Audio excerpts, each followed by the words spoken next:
Hello दोस्तों, YouTube channel subscribe कर लें, क्लिक बेल आइकन को प्रेस कर दें ताकि सारा नोटिफिकेशन आपको मिलते रहे जीआईबी, सीआईबी और बैंक प्रमोशन के संबंध में। अभी हम लोग पढ़ने वाले हैं सीआईबी का advance bank management question bank series number. Course start करने से पहले मैं आपको बता दूं कि हमारे पास सीआईबी के ऐसे कोर्स हैं जो बहुत कम समय में भी आप पढ़ के 100% आप पास कर सकते हैं। जिसमें हमारे पास एक सबसे पहला कोर्स है सीआईबी का शॉर्ट टर्म पासिंग कोर्स। नाम से समझ में आ रहा है कि अगर आप 2 दिन भी पढ़ते हैं और ये कोर्स पढ़ के जा रहे हैं 100% है कि आप पास कर जाइएगा। दूसरा एक कोर्स है हमारे पास शॉर्ट टर्म भी रहती है और इन डेप्थ वीडियोस भी रहती है। हालांकि ज्यादा अच्छा कोर्स है, पर अगर आप समय की नजाकत को समझे, समय आपके पास मुश्किल से जहां आपको 15 दिन 20 दिन का समय मिल रहा है तो उसके हिसाब से ये कोर्स सफिशिएंट है आपको पास करने के लिए। ठीक है, दोनों जगह वीडियो कोर्स होती है, दोनों जगह केस स्टडी का वीडियो, दोनों जगह 12 स्टडी क्वेश्चन बैंक के पीडीएफ पे, दोनों जगह 30 मॉक टेस्ट है, दोनों जगह रिवीजन नोट्स होती हैं पीडीएफ में। यहाँ पे अंतर जो हो जाता है 6 महीने की वैलिडिटी, यहाँ पे वैलिडिटी हो जाती है लाइफ लॉन्ग का। और एक अंतर है, यहाँ पे इन डेप्थ वीडियो अलग से आपको मिलता है। ठीक है, एबीएम करें, बीएफएम करें, रिटेल बैंकिंग करें, तीनों पेपर का दाम 800 रुपए, तीनों पेपर का दाम 1500 रुपए है। अगर आप एबीएम प्लस बीएफएम करते हैं तो दाम 1500 रुपए, यहाँ दाम 2700 रुपए। अगर आप यहाँ पे कॉम्बो पे करते हैं, तीनों पेपर एक साथ करते हैं, दाम 2000 रुपए, इसका दाम 3500 रुपए है। और यहाँ पे मेरा फोन नंबर दिया, फोन करके आप इन्फॉर्मेशन ले सकते हैं, चाहे इसी वीडियो के नीचे डिस्क्रिप्शन में पूरा डिटेल्स डाला हुआ है। अब आएंगे पहले सवाल पे। तो पहला सवाल है, which one is not an exception to the law of demand. बोलते इनमें से कौन सा एक्सेप्शन नहीं है लॉ ऑफ डिमांड के लिए। ठीक है, नहीं है एक्सेप्शन, नहीं है लॉ ऑफ डिमांड, यानी बाकी सब वैलिड है बट एक वैलिड नहीं है, यही बोलने का मतलब है।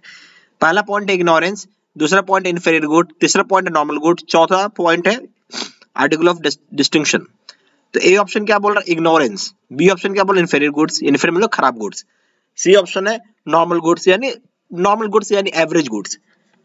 डी ऑप्शन क्या है, आर्टिकल्स ऑफ डिस्टिंक्शन, जिसे हम डिस्टिंक्शन कर सके।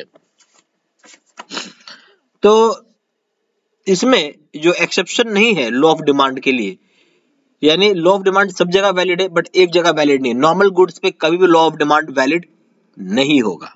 क्या नहीं होगा, लॉ ऑफ डिमांड पे कभी भी नॉर्मल गुड्स पे कभी भी लॉ ऑफ डिमांड वैलिड नहीं होगा, इसलिए सी पॉइंट इसका सबसे सही आंसर है।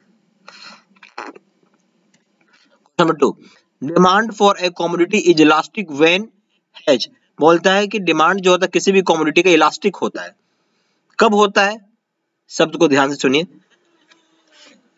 इलास्टिक का मतलब समझ रहे हैं, ऊपर नीचे आप कर सकते हैं, यानी डिमांड जो किसी भी कमोडिटी का इलास्टिक है, मतलब आप बोल सकते हैं ऊपर नीचे हो रहा है डिमांड। ठीक है, वो कब होता है। ए पॉइंट है only one use, B point है मेनी यूज, सी पॉइंट है uses which can not be postpone, यानी वैसा यूज जिसको हम पोस्टपोन नहीं कर सकते। डी है uses very essential for the consumer, वैसा यूज जो कि बहुत जरूरी होता है कंज्यूमर के लिए। देखिए बात समझिएगा, जब हम डिमांड फॉर कमोडिटी की बात कर रहे हैं, इलास्टिक मतलब होता है कि कभी ज्यादा हो गया डिमांड, कभी कम हो गया डिमांड। ये कब होगा, जब उसको बहुत सारे लोग यूज करते होंगे। क्या होगा, सीधा सा बात है ना, जब उसको बहुत सारे लोग यूज कर रहे होंगे तो कभी डिमांड कम हो जाएगा, कभी डिमांड ज्यादा हो जाएगा, डिपेंड करता है कितने लोग उसको यूज कर रहे हैं, यानी मेनी यूज हो जाएगा। ठीक है, सीधा सा ऑप्शन था B. Question number 3, Which of the following pairs of commodities is an example of substitute? इनमें से कौन सा पेयर जो है कमोडिटीज का वो एक उदाहरण है, चाहे एक एग्जांपल है सब्स्टिट्यूट का। सब्स्टिट्यूट का मतलब क्या समझे, उसके बदले कुछ और ले सकते हैं।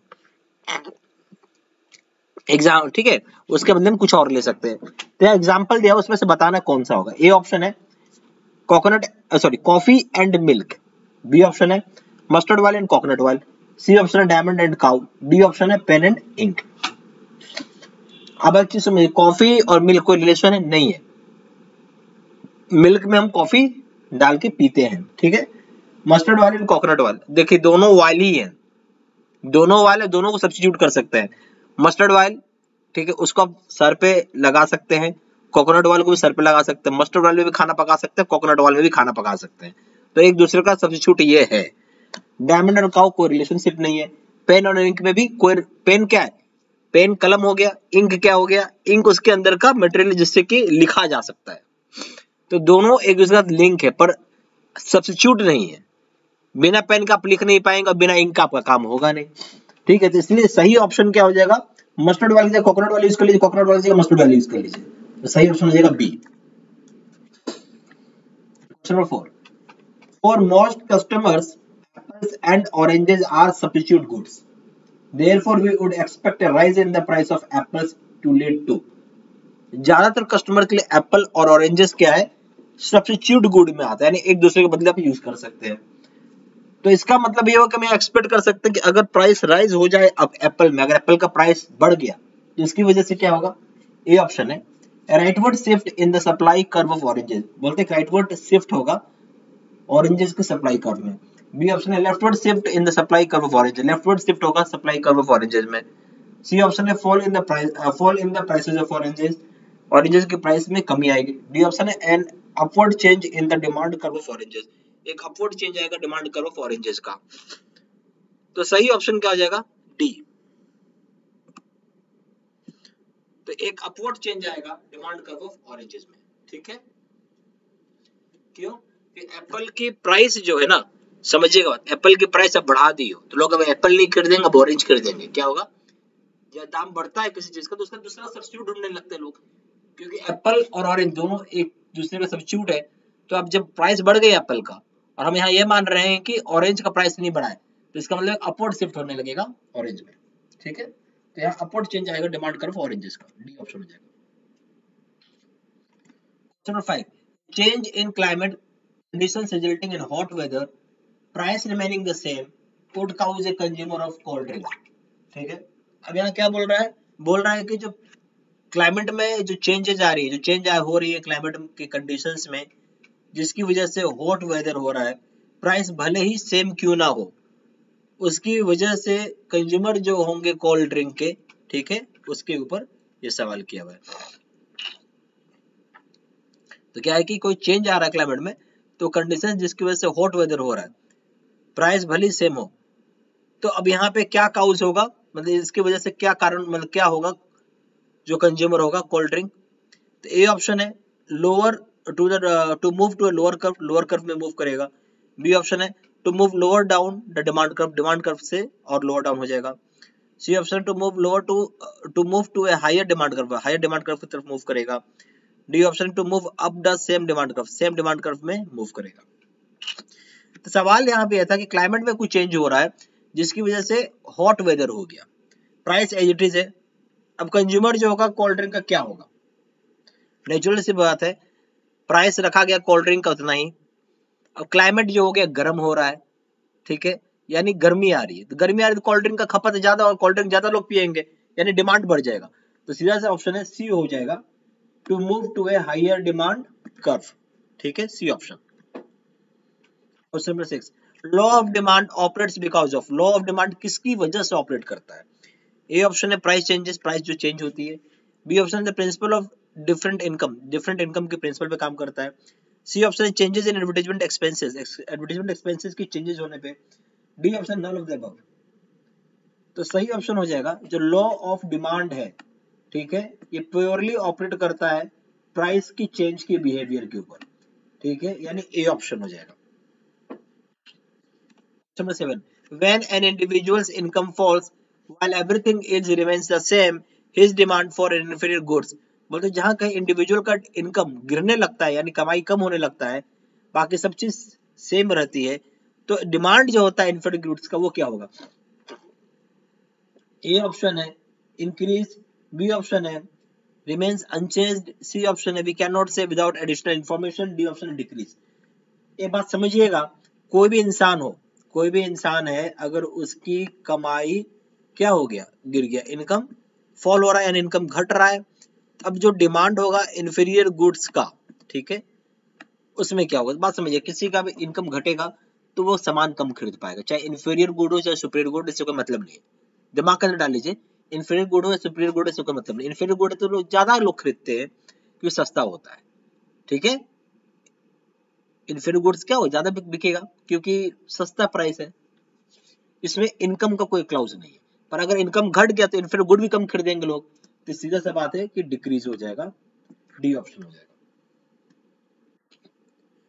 Question 8, fall in the price of a commodity whose demand curve is a rectangular hyperbola causes total expenditure on the commodity too, बोलता है जहां प्राइस जो किसी कमोडिटी का कम हो जाता है, जहां डिमांड कर्व जो उसका रेक्टेंगुलर हाइपरबोला है, जिसकी वजह से टोटल एक्सपेंडिचर जो कमोडिटी में होगा वो क्या होगा।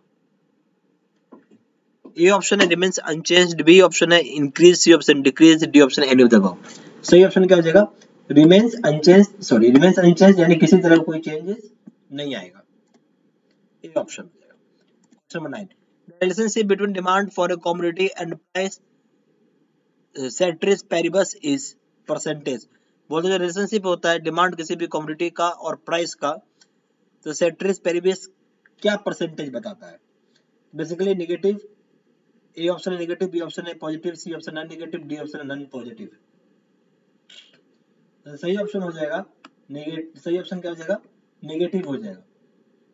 जो रिलेशनशिप है डिमांड का किसी भी कमोडिटी का और प्राइस का, वो क्या हो जाएगा? यहाँ पे नेगेटिव हो जाएगा। सेट्रिस पेरिबस का मतलब हो गया negative option. Question number 10, other things being equal decrease in the quantity supplied to the market at a given prices leads to। बोलते बाकी सारी चीजें इक्वल हो जाए, बाकी सारी चीजें क्या इक्वल है, क्वांटिटी जो सप्लाई की गई वो घट गई है, सारी चीजें इक्वल है, जो क्वांटिटी सप्लाई किया गया है मार्केट में वो कम हो गया है किसी भी गिवन प्राइस में, जिसकी वजह से क्या हो गया? ए ऑप्शन है higher price and contraction of demand, एक हायर प्राइस हो गया डिमांड में कमी आ गई हो। बी ऑप्शन है higher price and expansion of demand, बोलते हायर प्राइस भी हो गया और डिमांड भी बढ़ गया। सी ऑप्शन है higher price and exception of demand, expansion of demand, बोलता हायर प्राइस होगा और डिमांड भी बढ़ गई है। डी ऑप्शन क्या है? Lower price and contraction of demand, price का घट गया डिमांड का कॉन्ट्रैक्शन, प्राइस कम हो गया और डिमांड भी घट गई है। सही ऑप्शन हो जाएगा डी। ठीक है, प्राइस भी घट जाता है और डिमांड भी कम हो जाती है। ओके, यहाँ पे हमारे पास सीआईबी के दो तरह के कोर्सेज हैं, एक शॉर्ट टर्म पासिंग कोर्स जो खास करके बनाया गया कम समय के लिए, जहाँ आपका मुश्किल से 10 दिन 15 दिन बच रहा, तो ये कोर्स पढ़ के बहुत आराम से आप पास कर पाएंगे। ठीक है, और दूसरे साइड में शॉर्ट टर्म भी और इन डेप्थ वीडियोस, यानी जहाँ पे आपको समय ज्यादा हो तो आप इन डेप्थ वीडियो का भी यूज कर सकते हैं। ठीक है, दोनों जगह वीडियो लेक्चर कोर्स है, दोनों जगह केस स्टडी की वीडियो, दोनों जगह 12 सेट क्वेश्चन बैंक है, दोनों जगह 30 मॉक टेस्ट और दोनों जगह रिवीजन नोट्स है। वैलिडिटी की बात करेंगे 6 महीने की वैलिडिटी, यहाँ पे लाइफ लॉन्ग वैलिडिटी हो जाती है, कभी एक्सपायर नहीं होता ये। एबीएम बीएफएम रिटेल बैंकिंग करेंगे दाम 800 रुपये, दाम है 1500 रुपये। एबीएम प्लस बीएफएम करेंगे दाम है 1500 रुपये, दाम है 2700 रुपये। कॉपी पे करेंगे दाम है 2000 रुपये, दाम है 3500 रुपये। जानकारी के लिए फोन कर सकते हैं, फोन नंबर हो जाएगा 4 times 9685127, दूसरा नंबर 7827546946। वेबसाइट में जाकर डायरेक्टली ऑनलाइन ऑर्डर प्लेस कर सकते हैं, वेबसाइट हो जाएगा www.jibservicestudymetal.com, ईमेल आईडी हो जाएगा seatsena123@gmail.com। और सारी इन्फॉर्मेशन मैंने इसी वीडियो के डिस्क्रिप्शन बॉक्स में भी डाल दिया है। ठीक है, थैंक यू।